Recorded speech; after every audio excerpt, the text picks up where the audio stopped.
දණ්ඩ නීති සංග්‍රහයේ ඔය වගන්තියේ සඳහන් වෙන්නේ මෙන්න මෙහෙම මම හරියටම කියන්න පොඩ්ඩක් ඉන්න. ගහන්න එපා. ගහන්න කිසිම අයිතියක් නැහැ. ගහන්න කිසිම අයිතියක් නැහැ. ඔන්න තියෙනවා මම කියවන්න. ශ්‍රී ලංකාවේ දණ්ඩ නීති සංග්‍රහය යටතේ පහර දීම assault සහ අපරාධමය බලහත්කාරයේ criminal force සම්බන්ධ ප්‍රධාන වගන්ති වන්නේ 341 සහ 342 වගන්ති වේ.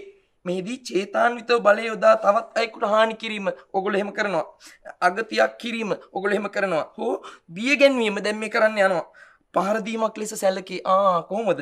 341 වගන්තිය වරහන් ඇතුලේ අපරාධමය බලහත්කාරය යම් පුද්ගලයෙකු තවත් පුද්ගලයෙකුට එරෙහිව චේතාන්විතව බලය යෙදීම. 342 වගන්තිය වරහන් ඇතුලේ පහර දීම. 341 වගන්තිය සඳහන් ආකාරයට පහර දීමක් සිදු කිරීම. ඇහුණනේ. ඔන්නම තමයි වගන්ති දෙකම තියෙන්නේ දණ්ඩ නීති සංග්‍රහය. මම කෙලිම ටෝක් කරලා බේරෙන්න බං හදන්නේ. ගහන්න එපා ගැහුවොත් ගහනවා. අඩෝ එකෙක් හෙල්ලෙන්න එපා.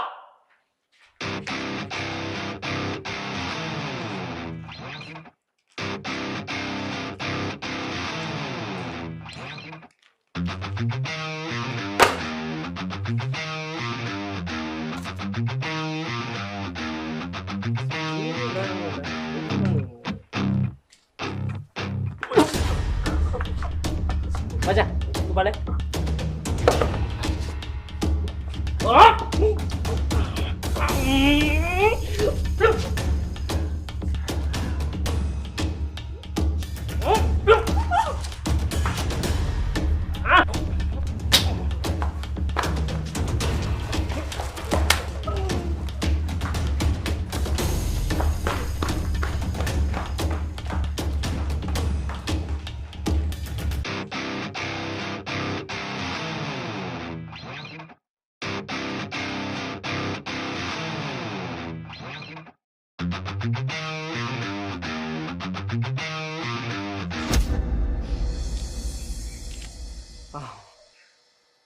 මොකද්ද මෙතන වෙන්නේ?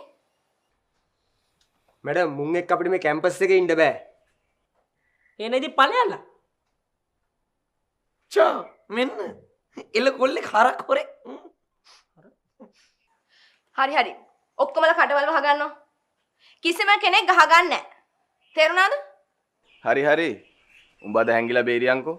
හැබැයි උඹට හැමදාම හැංගිලා බේරෙන්න බෑ. උඹ හින්දා මං කෙල්ලගෙන් ගුටිත් කෑවයකෝ. ඊළඟ දවසේ හැංගෙන්න තව ටිකක් උස එකෙක් හොයාගනින්. උස. යමු.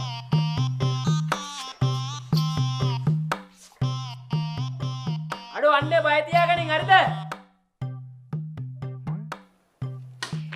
ඕගොල්ලන්ට කටවල් තියාගෙන ඉන්න බෑන් ළමයි. අපි මෙහෙම කරමු. අපි අඳුනගෙන ඉමු. මම විශාරද වාදීපසිංහ හල්දු මුල්ලගේ. මේ මිස් කෙනෙක්ද අක්කා කෙනෙක්ද? මැඩම් කෙනෙක්. අපි ගිහින් කතා කරමු යා.